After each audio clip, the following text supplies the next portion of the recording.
Thank you, committee, for allowing us to be with you today to explain the rationale behind the House bill.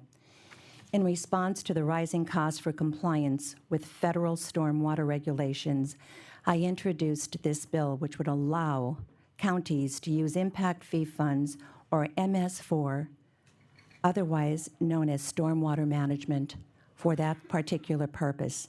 Again, the legislation will give counties the flexibility to use impact fee funds for stormwater management. The key is flexibility. It does not require counties to spend the funds or stormwater management if it so desires not to. Some of the key points. For a few weeks now, I've been working to find solutions to the federal stormwater mandate. This year alone, I have jointly introduced a resolution which will be explained by my colleague, Representative Coffer, urging Congress to provide additional funding for stormwater infrastructure projects. And I sponsor this bill, which we're talking about today, House Bill 781, which again allows counties that receive 15% of the Marcellus Legacy Fund to use these funds for stormwater management.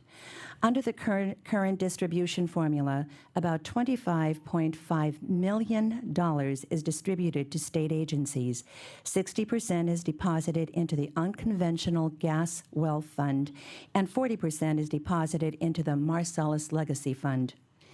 15% of the Marcellus Legacy Fund is distributed by the PUC to all counties, regardless of whether that county has wells located within its borders or not. And this is to be used for certain environmental initiatives as set forth in Section 2315A15 of the Act.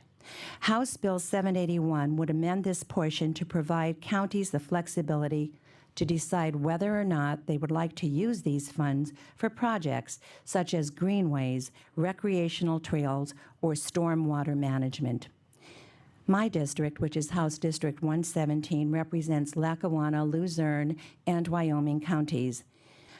House Bill 781 would allow these counties to use some of the future impact funds to offset the very expensive and currently unfunded federal mandate.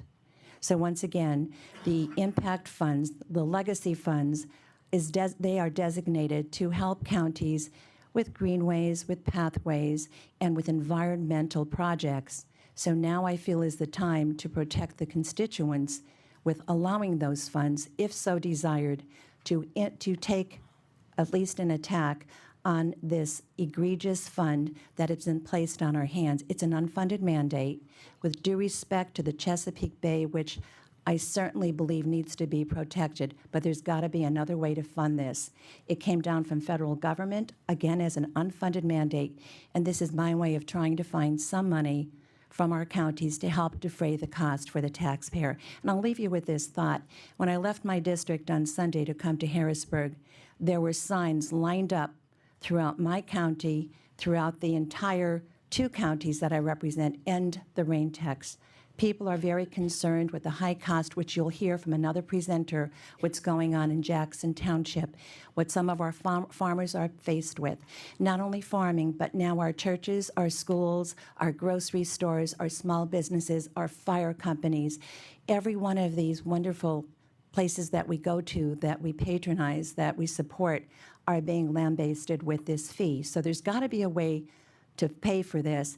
Hopefully the feds will come down and come with some money for this mandate, but in the meantime, this is another option that we can give our counties. Thank you for allowing me to speak.